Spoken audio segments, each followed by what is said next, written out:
I, 29M, am a lead systems architect for a data security firm.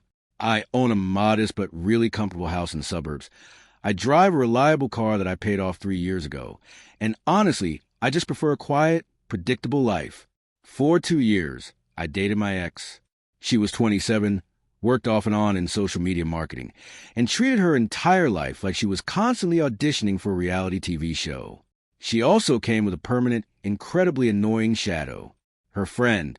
Her friend was a 29-year-old trust fund kid who had never held a real job in his life, but constantly walked around referring to himself as a venture capitalist. He drove a massive luxury SUV that was entirely paid for by his father, and he lived in this huge downtown loft that his parents owned.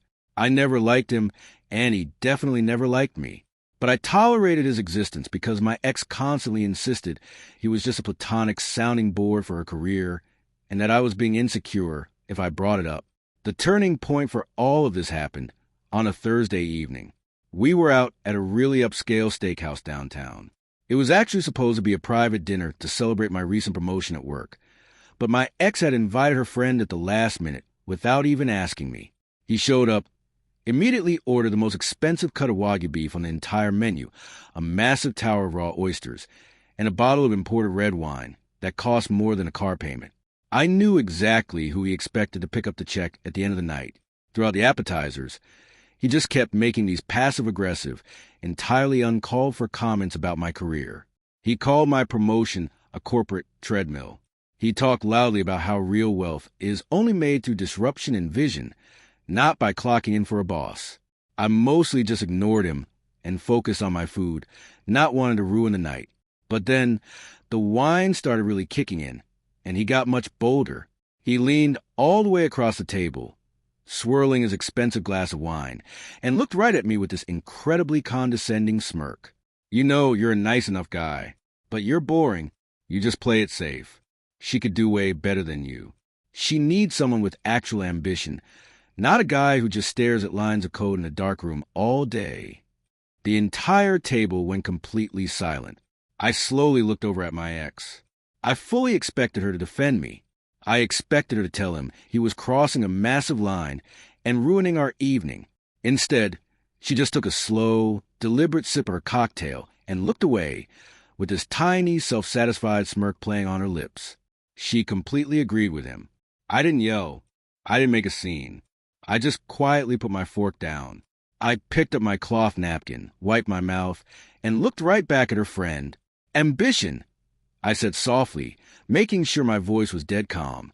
That's a really interesting word coming from a guy who is currently being sued by his own investors for funneling startup capital into his personal checking account. Your drop shipping company went completely bankrupt 6 months ago. Your dad still covers your car insurance.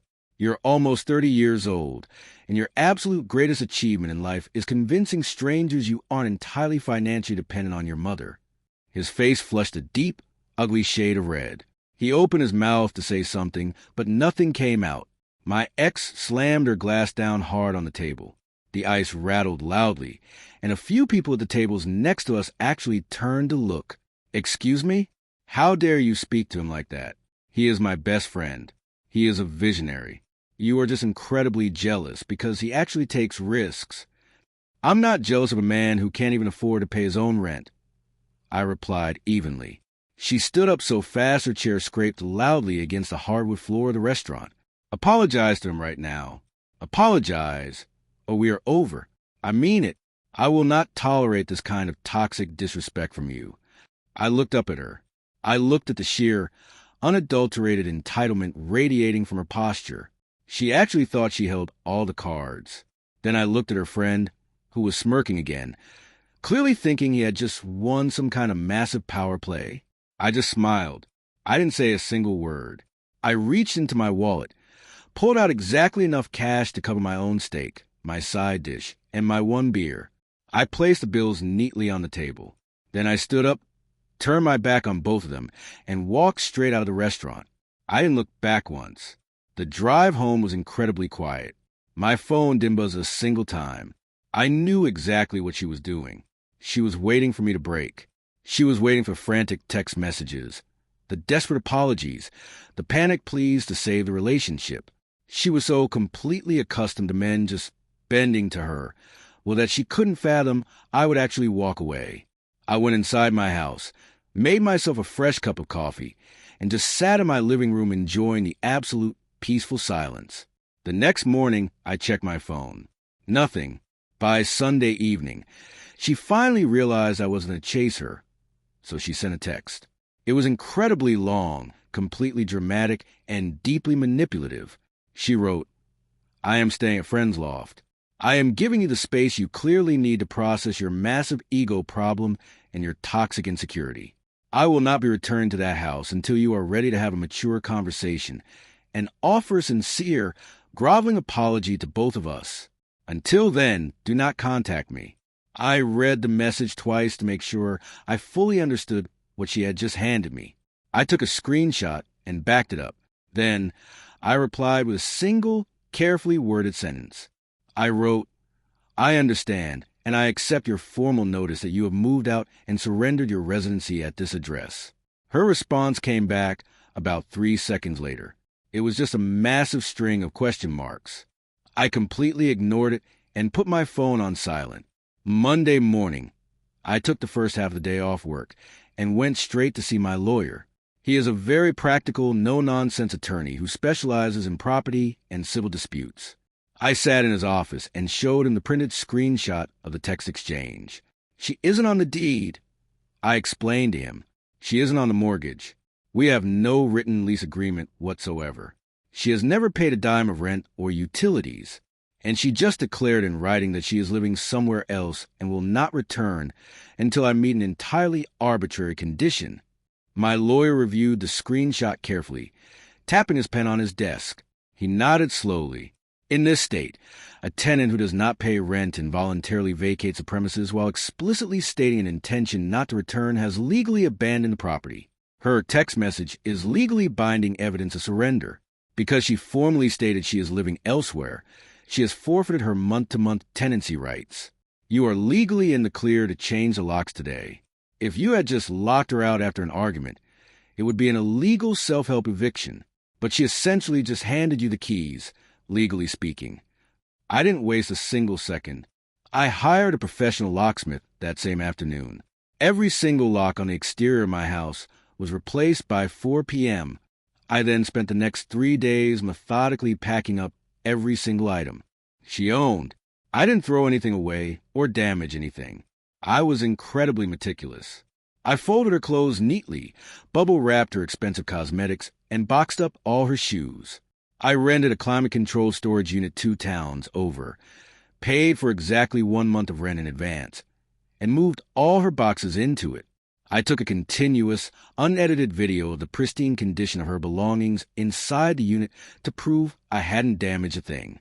I put the physical key to the padlock inside a certified letter, along with formal legal notice of abandoned property retrieval drawn up by my lawyer, and mailed it directly to her friend's downtown loft, requiring her personal signature upon delivery. By Thursday afternoon, she was entirely, legally erased from my home. But something was still really bothering me. I couldn't stop thinking about the dinner. I couldn't shake the absolute confidence her friend had when he told her she could do better, and the specific ways she had looked at him. It wasn't just standard arrogance. It felt like they shared a secret. They were entirely too smug for two people who were essentially broke. I work in high-level data security. Paranoia is practically my default setting. I went into my home office, booted up my primary workstation, and began running deep diagnostic audits on my entire home network. You see, I host a private, heavily encrypted server in my basement. For the past 14 months, I have been spending all my free time developing a highly proprietary algorithmic logistics program.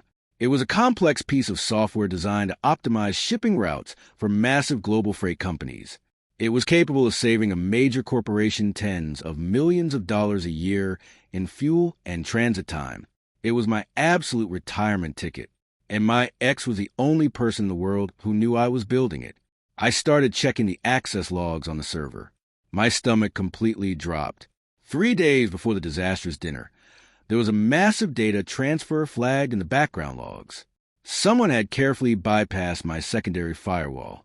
The MAC address associated with the breach belonged to my ex's personal laptop. She had used her trusted device status on my home Wi-Fi network to access a hidden directory she had no business being in. She had systematically downloaded the entire encrypted repository of my software source code. I tracked the outgoing traffic to see where it went. After she downloaded it to her laptop, the data was immediately uploaded to a third-party cloud server. The IP address used to initiate the cloud upload belonged to the Wi-Fi network at her friend's downtown loft. They hadn't just insulted me at dinner. They had robbed me blind. They stole my intellectual property. Her friend, the completely failed venture capitalist, was desperately looking for a golden ticket to save his ruined reputation and his drained finances. My ex had essentially just handed it to him on a silver platter. They thought I was just a clueless code monkey. They honestly thought I wouldn't even notice the data was gone until it was way too late. I didn't panic. I didn't call the police immediately, and I definitely didn't call her. I called my lawyer again. This escalates things significantly. My lawyer said, looking at the network logs I had printed out and highlighted for him, this isn't just a bad breakup anymore. This is a severe violation of the Computer Fraud and Abuse Act. It is federal wire fraud. It is the theft of trade secrets. We need to go to the FBI Cyber Division immediately. But first, we need to know what exactly they're planning to do with it.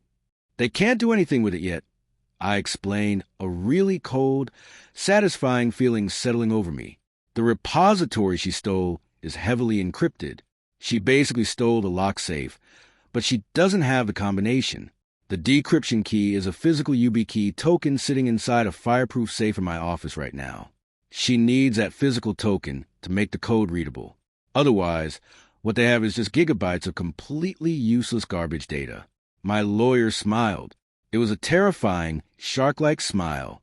They are going to try to get back into your house. He was absolutely right. 2 days later, on a Saturday afternoon, my exterior security cameras sent an instant alert to my phone. I was sitting comfortably in my living room reading a book. I opened the live feed on my phone. My ex was standing right on my front porch. She was frantically trying to fit her old key into the brand new deadbolt. She jiggled it. She pushed it. She kicked the bottom of the door in frustration. Then she finally realized the lock was entirely different. She pulled out her phone and called me. I watched her on the camera. I let it ring. She called again. I let it ring again. She lost it. She started banging on the heavy wooden door with both her fists. Open the door. I know you are in there. Open this door right now. I walked calmly to the front door, opened the inner wooden door, and just stood in the doorway. I deliberately left the heavy glass storm door locked tight between us. You changed the locks, she screamed, her face completely contorted in rage. You can't do that. I live here. I have rights. Let me in. I need to get my things right now. You don't live here anymore, I said calmly, my voice easily carrying through the glass. You formally surrendered your residency via text message. All of your belongings have been safely packed and transported to a secure, climate-controlled storage facility. You personally signed for the certified letter containing the key and the location 2 days ago. There's absolutely nothing of yours left in this house. I left something in the office, she yelled, genuine panic starting to edge into her voice. I need my USB drives. I need my work stuff. Let me in right now, or I am calling the cops. Call them, I said simply. I turned around, walked back into the living room, and sat down on the couch. About 10 minutes later, a local patrol car pulled into my driveway. 2 officers walked up to the porch. I went to the door, unlocked the storm door, and stepped outside to meet them. My ex immediately started playing the victim card. She squeezed out perfectly manufactured tears. She told the officers I was a controlling, unstable abuser who had illegally locked her out of her own home without notice and was holding her vital business assets hostage. The older officer held his hand up to stop her, then looked at me. Sir, is this young lady a resident at this address? No, officer, I replied politely. I pulled out my phone and handed him a printed copy of our text exchange, along with a signed delivery receipt from the post office for the certified letter containing the storage unit key. She was a guest here who did not pay rent. She voluntarily vacated the premises after an argument and stated in writing she was not returning. Under state law, that is a formal surrender of tenancy. Her property is currently in a paid storage unit, which she has the only key to. The officer read the text messages carefully. He looked at the delivery receipt with her signature. He sighed heavily, clearly annoyed at having his time wasted. "Ma'am," the officer said, "turning back to my ex, he has documented, written proof that you voluntarily moved out. He has also properly secured your belongings off-site and provided you access. This is entirely a civil matter. You have absolutely no legal right to enter this property without his explicit permission. If you believe you are owed something else, you need to take him to civil court." "He is lying," she shrieked, dropping the crying act in a split second. "He stole my business documents. They are locked in his office. Make him let me in to get them. We cannot force entry into a private residence without a warrant, ma'am. And based on what I am looking at here, no judge in this county is going to issue one. I highly suggest you leave the premises right now before the homeowner asks us to officially trespass you." She glared at me. It was a look of pure, unadulterated hatred. She stomped down the porch steps, got into her car, and sped away, nearly taking out my mailbox. I went back inside and immediately called my lawyer to update him. She tried to breach the house just like you said. The police turned her away. "Good," my lawyer said, sounding pleased. "Now, you need to watch out. She is going to get incredibly desperate. Entitled people do not handle the word no very well, especially when money is on the line. She needs that decryption key, and she is going to try to use the legal system as a weapon to get it." Once again, he was absolutely right. 3 days later, I was served with legal papers while sitting at my desk at work. It was a temporary restraining order. My ex had actually gone down to the county courthouse and filed a sworn, notarized affidavit claiming that I had physically threatened her, stalked her, and told her I would harm her if she ever tried to retrieve her belongings. She requested an emergency protective order that would grant her temporary, exclusive use of my residence, claiming it was the only safe place she had to live.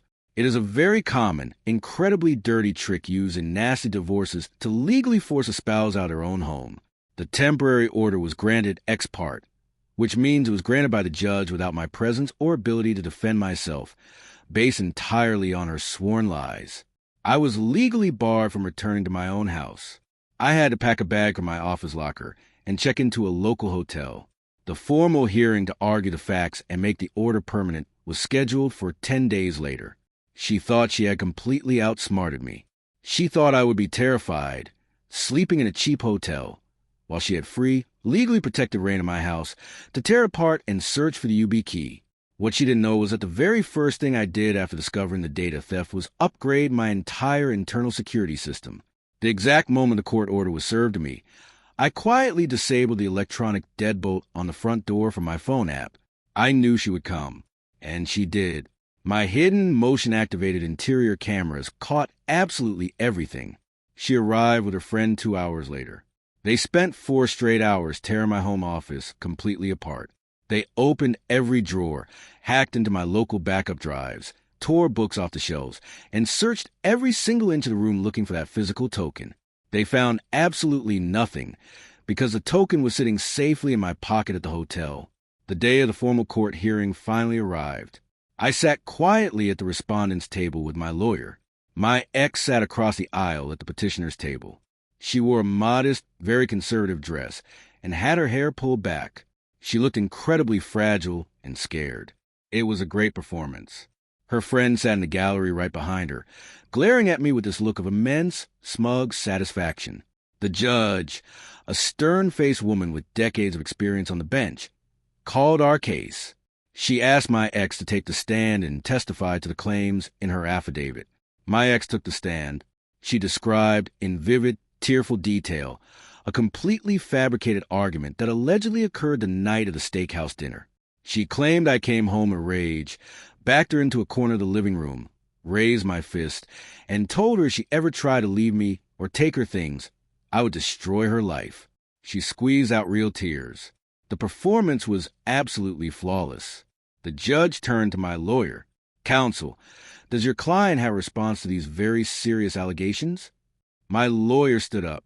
He didn't look angry or defensive. He just looked incredibly bored. Your Honor, my lawyer began smoothly, the petitioner's entire testimony and her sworn affidavit relies on a very specific timeline. She claims under oath that this horrific abuse occurred at approximately 10 o'clock at night on the evening of the 14th, inside the living room of my client's home. That is correct. That is what the affidavit states. The judge said, looking down at her paperwork. My lawyer approached the bench and handed the judge a secure flash drive and a thick stack of printed, time-stamped photographs. Your Honor, my client's home is equipped with a high-definition, motion-activated interior security system. The video footage on that drive and the still frames provided in that packet definitively prove that my client was not even in the state on the evening of the 14th. He was attending a mandatory corporate data center audit in Chicago, Illinois. We have included his flight records and hotel receipts. Furthermore, the interior cameras of his home show absolutely no activity in the living room on that night other than the petitioner sitting alone on the couch, watching television and eating takeout. The color instantly vanished from my ex's face. She looked like she had just seen a ghost. She whipped her head around to look at her friend in the gallery. He just looked completely confused. The judge carefully reviewed the printed photographs. She plugged the flash drive into her terminal and watched the timestamp footage. The entire courtroom was dead silent. You could hear a pin drop. The judge slowly looked up. Her eyes were incredibly hard. Ms. Petitioner, are you fully aware of the criminal penalties for perjury in this state? My ex started frantically stammering. I might have gotten the exact date wrong. It was very traumatic. My memory is hazy. Stop talking immediately. The judge snapped, her voice echoing in the room. You filed a sworn affidavit under penalty of perjury to obtain a protective order, effectively rendering a man legally homeless based on a completely fabricated timeline. The objective evidence presented clearly and undeniably contradicts your sworn testimony. But my lawyer wasn't even close to being done. He pulled out a second, much thicker folder. Furthermore, Your Honor, we believe the petitioner filed this fraudulent restraining order for an ulterior, entirely criminal motive. She sought temporary exclusive use of the residence not for her physical safety, but to actively facilitate the theft of my client's intellectual property.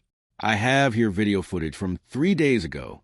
While my client was legally barred from his own home due to your ex parte order, the petitioner and an accomplice entered the residence and spent 4 hours systematically ransacking his home office, attempting to locate a physical decryption key for proprietary software they had previously stolen from his private servers. The gallery actually erupted in loud murmurs. Her friend stood up in a panic, his face completely pale, before slowly sinking back down into a seat, realizing he was trapped. The judge's face turned into a mask of pure, righteous fury. She looked at my ex, who was now trembling so violently she was gripping the edges of the witness stand just to stay upright. The temporary restraining order is dissolved immediately, with prejudice, the judge ordered, slamming her heavy wooden gavel down. Counsel, you are directed to forward all video evidence, network logs, and transcripts of this hearing directly to the district attorney's office. This court will absolutely not be weaponized to facilitate corporate espionage and residential burglary. This case is dismissed. We walked out of the courtroom. I was finally legally allowed to go back to my own home. My ex and her friend practically sprinted out of the building to avoid making eye contact with us. But the revenge wasn't over. That was just the defense. It was finally time for the offense. Because they couldn't find the physical decryption key in my house, they were completely desperate. Her friend had already been hyping up this revolutionary logistics software to his remaining network of investors, trying to secure a massive buyout to clear his mounting debts. He had the encrypted code, but it was useless. He needed a buyer who didn't care where the code came from and had the massive computing resources to brute force crack the encryption. He reached out to a secondary tech acquisition firm known in the industry for acquiring gray market software. He offered them the entire repository for a flat, non-negotiable fee of $2 million. What her friend didn't know, because he was a terrible businessman who didn't understand how to do basic corporate due diligence, was that the specific acquisition firm he contacted had a long-standing consulting contract with my employer. The CEO of the acquisition firm contacted my boss, noting that the underlying architecture of the code they were being pitched looked remarkably similar to proprietary frameworks our company used. My boss immediately contacted me. We set the trap. The acquisition firm agreed to a formal meeting with her friend and my ex. They told them they were highly interested in the purchase, but they needed an in-person presentation to verify the file structures and discuss the decryption process before authorizing funds. They arranged a meeting in a massive glass-wall conference room in a high-rise building downtown. I was in the building. I was sitting quietly in an adjacent office with my lawyer and two special agents from the FBI Cybercrimes Division, whom my lawyer had been coordinating with closely ever since we discovered the initial network breach. Through the internal audio feed piped into our room, I listened to the entire meeting. Her friend was in full, obnoxious salesman mode. He was throwing around ridiculous tech buzzwords, claiming he had spent 2 years developing the algorithm in secret with a silent partner. My ex chimed in right on cue, validating all his lies, acting as the brilliant co-founder. They confidently requested a $500,000 good faith deposit to hand over the encrypted drives, promising they would provide the physical decryption token upon the final payment clearing. The CEO of the firm nodded thoughtfully. It looks incredible. Truly revolutionary work. But before we authorize a $500,000 wire transfer today, we just have to clear one minor administrative hurdle. Of course, her friend said smoothly, leaning back in his chair. Whatever you need. We are fully transparent. The CEO reached under his desk and pressed a button. The door to the conference room opened. The two federal agents walked in first, their badges displayed clearly on their belts. My lawyer walked in right behind them. I walked in last, closing the door behind me. The absolute silence in that room was the most beautiful sound I have ever heard in my entire life. Her friend stopped talking mid-sentence. His jaw literally dropped open. He looked at the federal agents. He looked at my lawyer. He looked at me. My ex pushed her chair back, so violently it almost tipped over. She looked like she was going to be physically sick. We have a major problem with the chain of title on this software, the CEO said calmly, closing his laptop and folding his hands. Mostly because the actual creator and legal owner of the intellectual property is standing right there. One of the FBI agents stepped forward. We have federal warrants for the arrest of both of you. The charges include violating the Computer Fraud and Abuse Act, wire fraud, conspiracy to commit wire fraud, and the theft of trade secrets. Stand up slowly and place your hands behind your backs. Her friend completely crumbled. The arrogant, visionary entrepreneur vanished instantly, replaced by a terrified child. He started hyperventilating. Wait, this is a massive mistake. I didn't steal anything. She gave it to me. She told me it was hers. She said she built it. He threw her completely under the bus without a single second of hesitation. My ex screamed, "You liar. You told me to download it. You said we could sell it and be rich. You manipulated me into doing it." They turned on each other like starving animals in a cage. The federal agents completely ignored their screaming, calmly reciting their Miranda rights as the cold steel handcuffs clicked tightly around their wrists. As they were being led toward the door, my ex dug her heels into the carpet and turned to look at me. The entitlement was finally completely gone, replaced by absolute, bottomless desperation. "Please," she begged, thick tears streaming down her face, completely ruining her makeup. "Please tell him to stop. I'm sorry. I'm so sorry about the dinner. I'm sorry about the house. I'm sorry about everything. Please don't let them do this to me. I'll do anything. Please." I looked at her. I thought about the steakhouse. I thought about her demanding a groveling apology, while her friend ruthlessly mocked my career. I thought about the fake restraining order specifically designed to throw me out onto the street. I smiled. I didn't say a single word. I just stepped aside and let the agents walk them out to the elevators. The legal fallout was spectacular and absolutely merciless. Federal prosecutors do not play games with intellectual property theft. especially when it involves crossing state lines via cloud servers and attempting a multi-million-dollar fraudulent sale. Her friend's wealthy parents immediately hired a high-priced defense attorney. But when the attorney reviewed the mountain of evidence, the IP logs, the MAC address tracking, the cloud server receipts, the perjury transcripts, and the crystal-clear audio recording of the sting operation, he sat them down and told them the case was completely unwinnable. His parents, furious they had dragged their family name into a federal indictment, flat out refused to pay millions for a drawn-out trial they would lose anyway. They forced him to take a plea deal. He pleaded guilty to federal wire fraud. He was sentenced to 36 months in a minimum security federal correctional facility, followed by 5 years of strict supervised release. His financial life was entirely ruined. He was permanently barred from serving as a corporate officer or director in any publicly traded or heavily regulated company ever again. My ex tried to fight it at first. She claimed she was a victim of coercion. The prosecutors literally laughed at her. They pulled the transcript of her perjury from a family court restraining order hearing and tacked on a charge of obstruction of justice just for fun. Facing a potential decade in federal prison, her public defender convinced her to plead guilty to 1 count of unauthorized access to a protected computer. She received 5 years of federal probation and was ordered to pay a staggering amount in legal restitution. Her social media influencer career evaporated overnight when the sordid details of her federal indictment became public record. Absolutely no legitimate brand would ever touch a convicted cybercriminal. Last I heard, she was living in a tiny bedroom at her mother's house in a different state, working a minimum wage administrative job where her internet access is strictly monitored by her probation officer. As for me, the publicity from the sting operation actually helped me immensely. The tech acquisition firm was so incredibly impressed with the underlying architecture of my algorithm and the insane security measures I had in place that they formally introduced me to their massive parent company. 6 months after the arrests, I legally sold the licensing rights to my logistics software for a sum that ensured I will never, ever have to worry about a mortgage payment again. I kept my job, I kept my house, and most importantly, I kept my peace. I learned that silence is not weakness.